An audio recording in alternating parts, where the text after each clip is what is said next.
Tudo bom, pessoal? Quando eu leio um poema produzido na Galiza, seja qual for a época, seja qual for o autor, o mais importante é que a gente acaba entrando um pouco na sua cultura, né? Na cultura deles.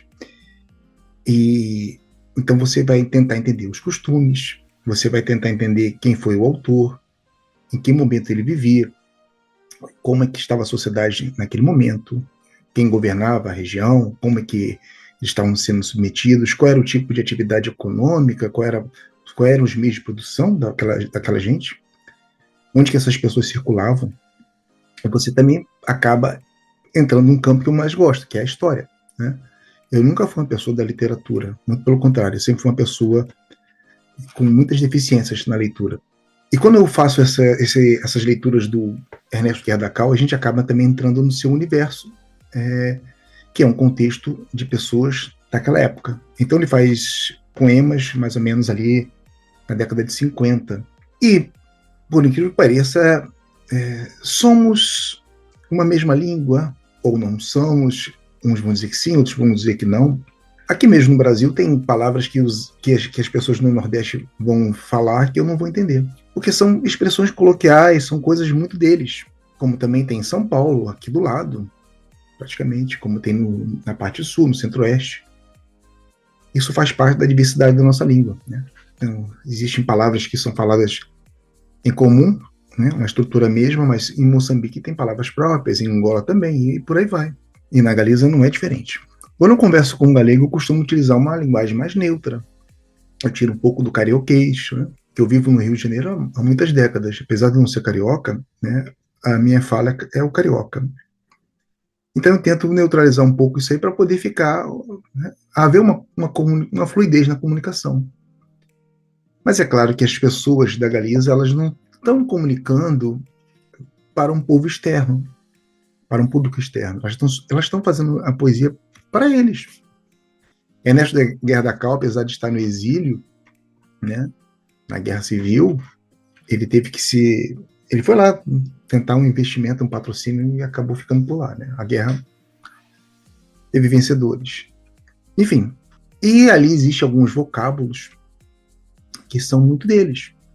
Às vezes tem alguma coisa que soa um arcaísmo nosso, às vezes são coisas que talvez já produzimos aqui no passado, autores da nossa literatura clássica de repente já escreveram com essas palavras, mas caíram em desuso. Tem palavras que às vezes são comuns, até mesmo em Portugal, ainda se fala em Portugal, ou também são arcaísmos mais recentes em Portugal do que aqui. Então, para a gente às vezes tentar falar um poema, um verso seja qual for, a gente precisa também entender o que está sendo dito ali, né? Então, se eu ler, por exemplo, o poema Morrinha, de Rio de Lua, do Ernesto Guerdacal, que ele fez em 1958, para um brasileiro pode soar estranha a palavra morrinha. Os galegos vão falar morrinha, que eu até fiz um vídeo recente sobre isso.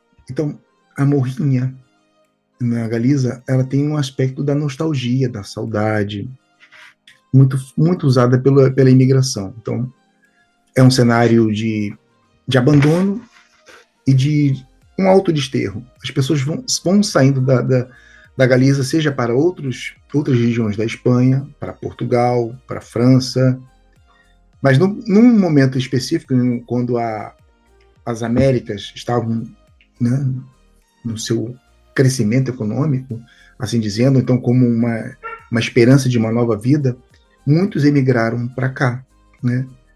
Eles iam mais para a América Hispana por uma questão de conexão da Espanha com as suas antigas colônias, né? É bem provável que muitos desses que migraram no século XIX nem sabiam falar direito o castelhano. Mas era uma língua de dominação que já permeava na sociedade galega. Mas também tiveram galegos que vieram para o Brasil, né? Para o Rio de Janeiro, para Santos, para a Bahia, né?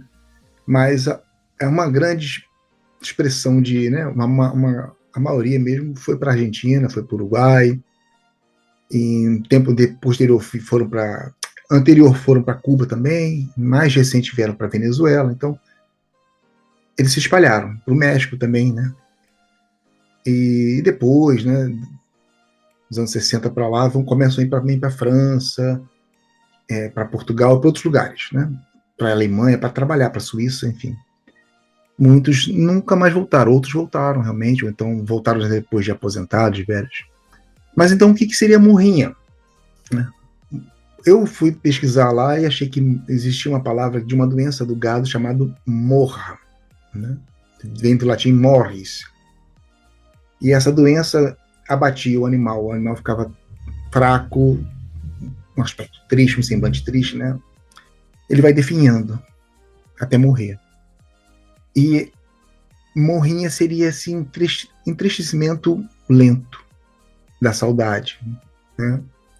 Do lar, das coisas da terra, das canções, enfim, da sua gente. É a saudade. Engraçado que a palavra morra também chega no Brasil, pelos portugueses. Mas ela tem esse sentido mais físico mesmo, do animal que está morrendo. E o animal abatido, que não anda mais, ele começa, inclusive, a feder. Então, a morrinha aqui no Brasil tem o sentido de odor ruim, do mau cheiro. E lá na Galiza foi transformado numa metáfora da tristeza, né? Da tristura. E encaixou bem nesse contexto da saudade da terra. O título do poema é Morrinha de Rio da Lua. É justamente a saudade de um rio que talvez poderia, não sei, talvez o seu espelho d'água poderia refletir a lua. Eu não vou entender nunca o que ele tentou dizer aí, mas é mais ou menos isso. E o poema fala de um rio muito importante para a Galiza e para os galegos, em toda a sua história, o rio Sil. E o primeiro bloco de verso é mais ou menos assim: ai, meu Sil, meu meigo rio, que tinhas os olhos verdes e donairosos o feitio.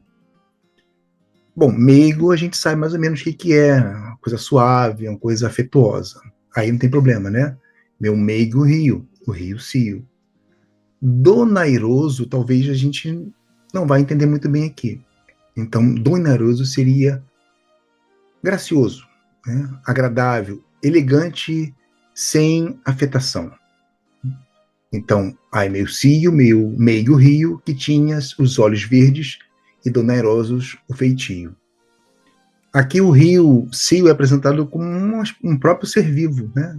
Com olhar, com temperamento e com ternura. Não simplesmente uma paisagem, mas uma presença afetiva.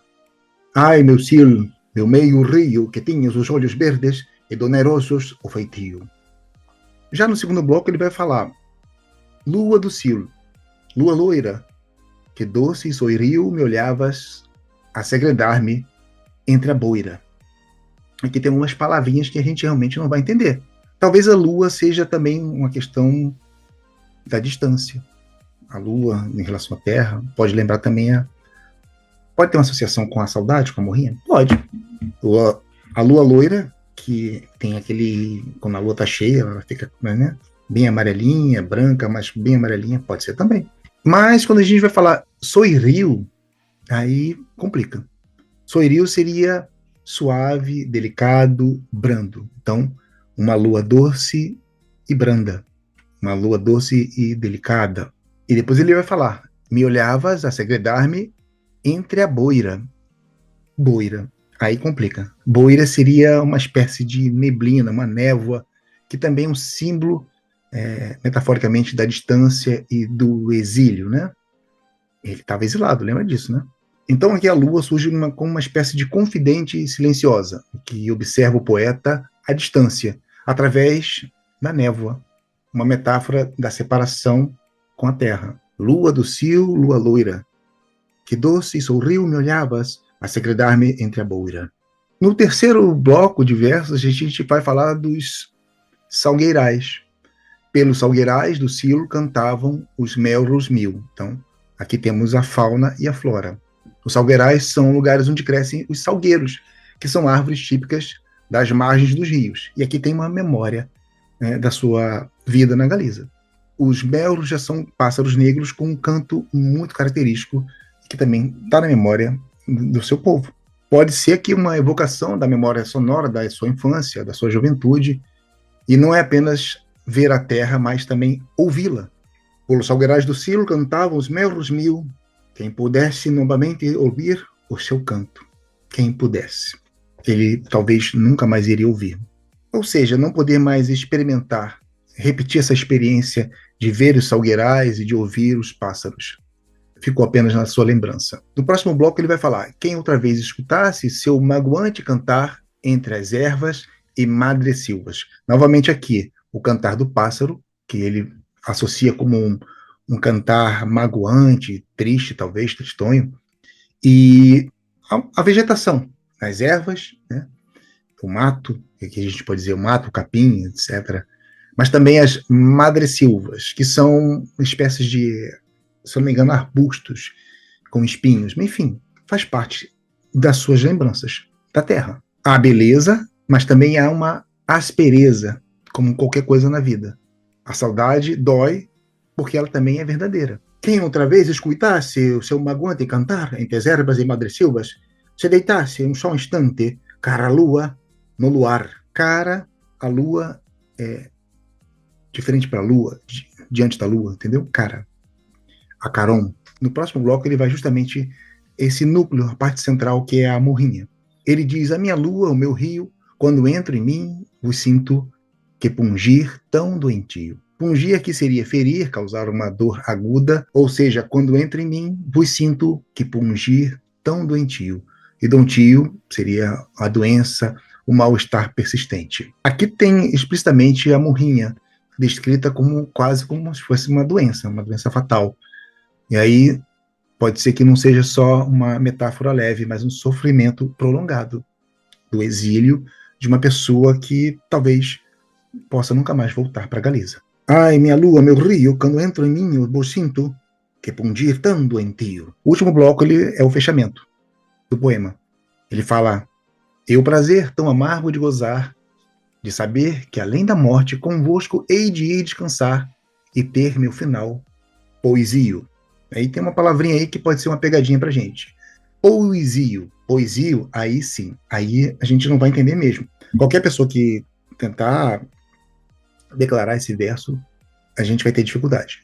Poesio seria aquela terra que foi trabalhada na agricultura. Então ela é deixada em descanso, um repouso fértil e não o abandono. Né? Aqui a gente tem, quando a gente faz o manejamento do solo, né? A gente tem na nossa agricultura o remanejamento das terras, então assim, você sempre deixa uma parte lá em descanso, né, para poder nitrogenar, etc, para poder trabalhar, para poder, enfim, é o descanso da terra realmente para em outro momento ser cultivada.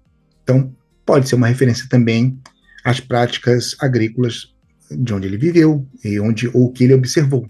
No sentido então seria a morte não é o fim, mas o retorno. O poesio é o descanso final na própria terra. Talvez ele desejava intimamente morrer na Galiza. É o prazer tão amargo de gozar, de saber que além da morte convosco hei de ir descansar e ter o meu final poesio. O poema, portanto, não fala simplesmente daquela morrinha como uma coisa nostálgica, romântica, mas como uma doença lenta do exílio. Cada imagem, o rio, a lua, o canto dos melros, é a Galiza que continua viva dentro do poeta, mesmo quando o corpo foi expulso dela. Ernesto Querdacal nasceu em Ferrol, na província da Corunha, na Galiza, no ano de 1911. E ele vai morrer em Lisboa, no ano de 1994. Ele foi um poeta, filólogo e ensaísta galego. Ele era do lado republicano, e que viu-se forçado ao exílio após a vitória franquista na Guerra Civil Espanhola.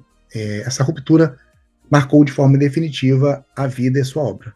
Inclusive, ele também esteve aqui de passagem aqui pelo Brasil, tá? Mas ele instalou-se em Nova York e viveu durante décadas, e ali ele que desenvolve a sua vida acadêmica, sem nunca abandonar a escrita em galego, nem um compromisso com a cultura da sua terra. Em um gesto político consciente de alto valor simbólico, ele renuncia à cidadania espanhola, recusando qualquer vínculo jurídico com o Estado franquista e com a continuidade institucional que lhe seguiu. Né? Afinal de contas, não houve nenhum tipo de ruptura do franquismo com a democracia espanhola. Né? E pronto, ele morre, ele viveu um Estoril, ele perto de Lisboa, e lá ele morreu.